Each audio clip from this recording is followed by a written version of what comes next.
We will start our problem with a square.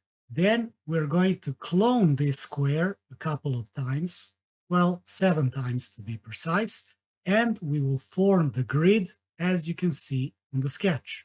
Now let's rotate this grid a little bit and let's put a rectangle around it which has the length of 25. As you can see, this rectangle doesn't touch all the points of our grid, just the specific ones which you can see in the sketch. Now, the question is, if every square has the area of 25 squared units, can we somehow calculate the area of the rectangle which is not occupied by the grid? So, if you want to try this problem for yourself, you can pause this video right now and then come back and check the solution. Alright, so let's solve this one together. To be honest with you, when I started solving this problem, the first thing that came to my mind was the similarity of triangles. And I was thinking about the different triangles which are similar in this sketch. And when I did that, I found that there are actually tons of similar triangles. But there is a little bit of a different and more intuitive approach to this problem. Instead of taking care of all similar triangles, let's just focus on one. And the only right triangle which is fully formed is the one on the top right of the sketch. Let's label the legs of this triangle as A and B. Now, if we have a look at one of our squares, we can see that it has the area of 25. Since we can calculate the area of the square as side squared, we can just substitute our value and we can calculate and get that the side of our square is equal to 5. This is, of course, also the hypotenuse of our right-angled triangle. This means that we can use the Pythagorean theorem, and we can say that a square plus b square must be equal to 5 square, which of course means that a square plus b square must be equal to 25. Now, I was thinking about the beginning of this video, when we cloned our square a couple of times. So why don't we do the same for our triangle? Why don't we clone our triangle a couple of times and try to solve the problem this way? So let me show you. If I take this triangle, clone it, and rotate it and place it like this inside our square, the legs of our right triangle will form perfectly horizontal and vertical line. And now I can already imagine the comment section down below. You will say, you have to prove that this is horizontal and vertical. How do you know this? Well, let's prove it. Let's just focus on this small section. And let's zoom in for a better understanding. So first, I will label all the vertices of our triangles as A, B, C, D, and E.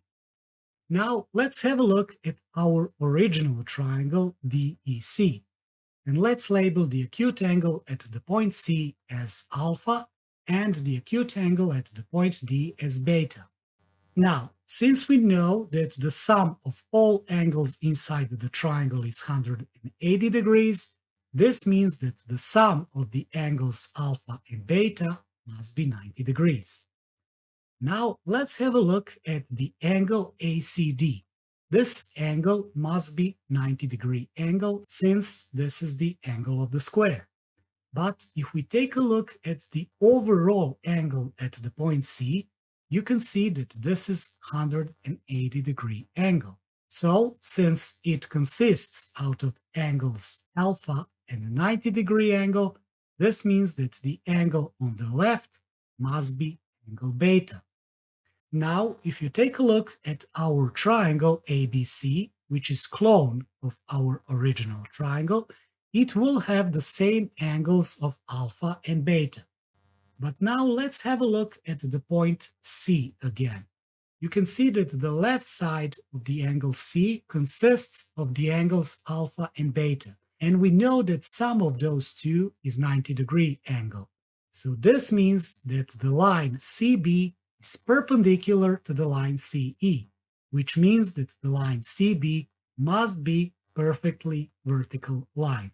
And the line AB is perpendicular to BC, so this line must be perfectly horizontal. But furthermore, let's take a look at the angle C again, but this time at the right side. It is the right angle. So it consists out of angle alpha and, you guessed it, the angle beta. This means that if we pull a horizontal line from the point D, and let's label this point as F, since this is a horizontal line, the angle at the point F must be 90-degree angle, which means that the angle at the point D, or the triangle FDC, must be angle alpha again. Now you can see that the triangle FDC has the same angles as our original triangle DEC, and it shares the same hypotenuse of 5. So, by the angle side angle theorem, this means that this triangle is also congruent to our original triangle. So we can clone our triangle this way as well. All right, so now let's go back to our original sketch. Now let's clone our original triangle and place it in the sketch in the way that I'm showing you right now. We are doing this in such a way so that we will completely cover the length of our rectangle. Now we will just focus on the sides of our triangles, which are covering the length of our rectangle. And those are the following. Now you can see if we slide those sides downwards, we will form the full length of 25. So we can say that 4a plus 3b must be equal to 25. Now, as you can see, we have a system of two equations and we're going to solve it. First, let's write the second equation in terms of a. Then we can substitute it in the first equation and we will get the following. Now we can just use the square of binomial to expand, and then we can get rid of the fractions by multiplying everything with 9, and after simplification we will get the following. Here we can simplify some more by dividing everything with 25, and we will get the following quadratic equation. Now, of course, you can use multiple ways to solve this quadratic equation, but for this video, I will use the simplest possible way. That is to recognize that this equation is nothing more but the expanded version of the square of binomial. So we can rewrite our equation as a minus 4 squared.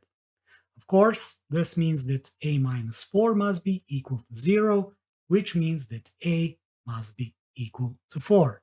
Now we can substitute this value into our first equation, and after simplification, we will get that b squared is equal to 9, which means that b must be equal to 3, and those are the sides of our right triangle.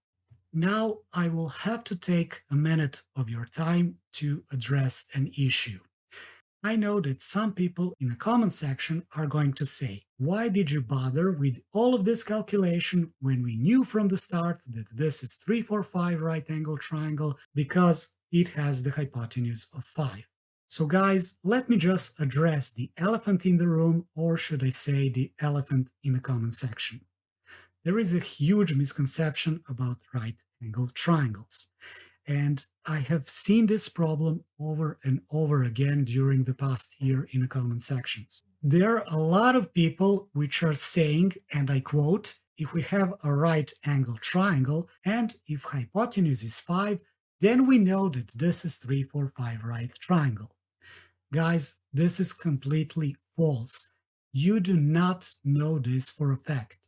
And if you don't believe me, think about the square. The square has the same sides, right? And it can have the diagonal of 5. So, is this a 3, 4, 5 right angle triangle? Of course it's not, because the sides of the square are the same. And if you're still not convinced, try this right triangle for an example. This is also right-angled triangle with the hypotenuse of 5, but it doesn't have the sides of 3 and 4. So the conclusion is there are an infinite number of right-angled triangles with the hypotenuse of 5. I just frequently use 3, 4, 5 in my videos, since this is the only right-angled triangle with the hypotenuse of 5 which has the other legs that are integers, and integers are just more pleasing for the eye. That's all, nothing else. So let's go back to our problem and let's solve this. Now, in order to solve this, I will again use the same technique of cloning our triangle, but this time I will try to clone this in such a way that we fill the full height of our rectangle. Now, if we do this, we will just concentrate on the vertical lines. And if we slide those to the right, you can see that the height of our rectangle must be equal to 16. And now it's pretty easy to find the red area. We can say that the red area is equal to the area of the rectangle minus 7 times the area of the small square. So the area of the rectangle is equal to base times height, and we can calculate this to finally get that our red area is equal to 225 squared units, and this is our solution. The cute thing about this solution is that it also includes the number 25. It's a fun fact. So if you guys enjoyed this video, consider leaving a like and subscribing to the channel. And also, if you found another method to solve this problem, please write it down in the comment section below so that everyone can see. And again, till next time, see you all and take care.